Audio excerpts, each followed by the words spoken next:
Hello friends, आज YouTube channel में आप सभी का स्वागत है।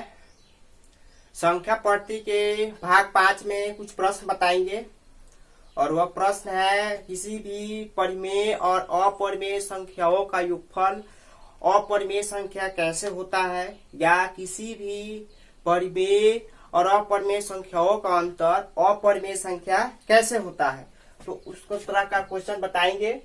सिद्ध करें कि 6 प्लस रूट 2 अपरिमेय है। ठीक, यहाँ पे लिखेंगे हल और उसके बाद लिखेंगे माना कि 6 प्लस रूट 2 एक परिमेय संख्या है, एक अपरिमेय संख्या मान लेंगे।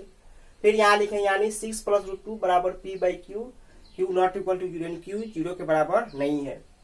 अब दोनों तरफ वर्क करने पर अब यहाँ दोनों तरफ वर्क कर देंगे। दोनों तरफ वर्क कर दिए। 6 प्लस रूट 2 का होल स्क्वायर हो गया, पी बाई क्यू का स्क्वायर हो गया। अब 6a प्लस बी का होल स्क्वायर होता है A square plus 2ab plus B square. यहाँ 6 का स्क्वायर हो गया प्लस 2ab हो गया। ए के जगह पर 6 है, अब बी के जगह पर रूट 2 है, यहाँ लिख दिए प्लस बी स्क्वायर रूट 2 का स्क्वायर हो गया बराबर पी स्क्वायर क्यू स्क्वायर हो गया। फिर इसी तरह आप क्या करेंगे, 6 का स्क्वायर 36, तो यहाँ 36 लिख दिया। फिर इसमें गुना कर दिए 12, 6 गुना 12 आएगा तो 12 रूट 2 प्लस रूट 2 का स्क्वायर करेंगे तो रूट 4 आएगा और रूट 4 का मान कितना होगा 2 आएगा तो 2 लिख दिए। फिर यहाँ पी स्क्वायर क्यू स्क्वायर जो करते हो उतार दिए।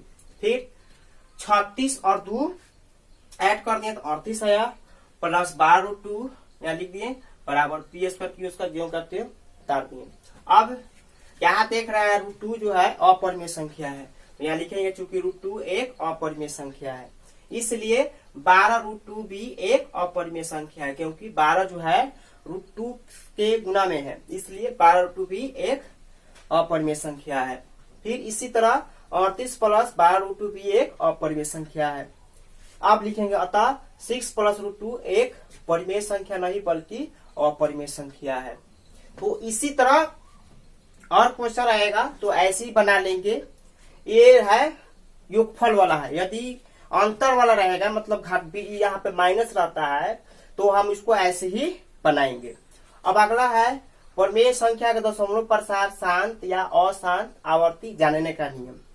यानी कोई भी परिमेय संख्या है और उसको हम कैसे जानेंगे कि यह शांत दशमलव प्रसार है कि अशांत दशमलव प्रसार है, तो उसका हम 2 नियम बताए हैं। पहला नियम है यदि कोई परिमेय संख्या p बाई क्यू में q का रूप 2 का पावर n गुने 5 का पावर m के रूप में व्यक्त किया जा सकता है, उसे शांत आवर्ती कहेंगे। यानी q का रूप 2 का पावर n गुने 5 का पावर m के रूप में रहेगा तो वह क्या होगा, शांत आवर्ती होगा। और दूसरा नियम है यदि कोई परिमेय संख्या p बाई क्यू में q का रूप 2 का पावर n गुने 5 का पावर m के रूप में व्यक्त नहीं किया जा सकता है, उसे अशांत आवर्ती कहेंगे। कहने का मतलब कि 2 का पावर n गुने 5 का पावर m के अलावा 3 आ जाए, 7 आ जाए, 11 आ जाए, 13 आ जाए, 19 आ जाए, तो वह हम उसे कहेंगे उसका जो दशमलव प्रसार होगा अशांत आवर्ती होगा।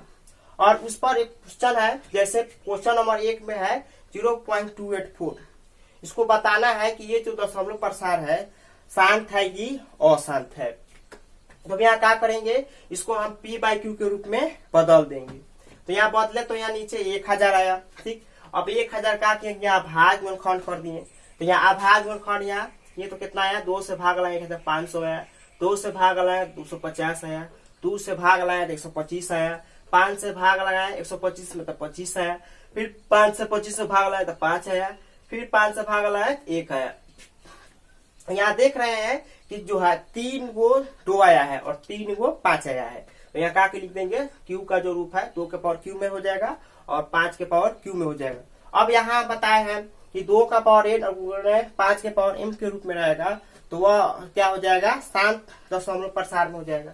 तो इसलिए यहाँ लिखेंगे 0.284 एक शांत दशमलव प्रसार है। अब अगला क्वेश्चन है 6/15 दशमलव प्रसार ज्ञात करें और बिना भाग दिए, बिना भाग लगाए 6/15 का क्या बताना है, दशमलव प्रसार बताना है। 6/15 यहाँ लिखेंगे, उसके बाद क्या करेंगे 15 का यहाँ भाग में खंड कर देंगे। यहाँ भाग में खंड किए तो 3 गुने 5 आया, तो यहाँ 3 गुने 5 लिख दिए। अब क्या किए कि 3 से 6 कट रहा है तो 3 से 6 काट दिए, तो कितना आया 2/5 आया। अब हम इसको क्या करेंगे इसको हम दशमलव प्रसार में बदलना। तो कैसे बदलेंगे? तो इसमें बदलने में सबसे अच्छा नियम है कि जब q का रूप 10 के घात के रूप में रहेगा तो इसको हमको बनाने में और आसानी होगा। तो अब क्या करेंगे, यहाँ 5 है तो क्या करेंगे, एक ठो 5 है तो इसमें हम 1 2 से गुना करेंगे। कहने का मतलब कि इसमें 2 से गुना करेंगे तो अभी क्या होगा, 10 के घात के रूप में आएगा। इसलिए इसमें 1 2 से 1 5 है तो 1 2 से गुना कर दिए। यदि 2 रहता तो 1 2 रहता तो 1 5 से गुना करते। अगर 2 2 रहता तो 2 5 से गुना करते। और ऊपर भी 2 2, जितना नीचे से गुना करेंगे उतना ही ऊपर से गुना करेंगे। अंश और हर दोनों में गुना करेंगे। कहने का मतलब उसके मान में अंतर नहीं होना चाहिए। तो यहाँ क्या है, 5 है तो इसमें 2 से गुना किए, इसके ऊपर भी अंश में 2 से गुना कर दिए। 2 दूना 4 आया और 5 दूना 10 आया। अब 10 से भाग लगा दिए, अब कितना है, 0.4 हो गया। बस आज का इतना ही है, फिर कल बताएंगे दूसरा क्वेश्चन। और लाइक और सब्सक्राइब जरूर कर दीजिएगा। धन्यवाद।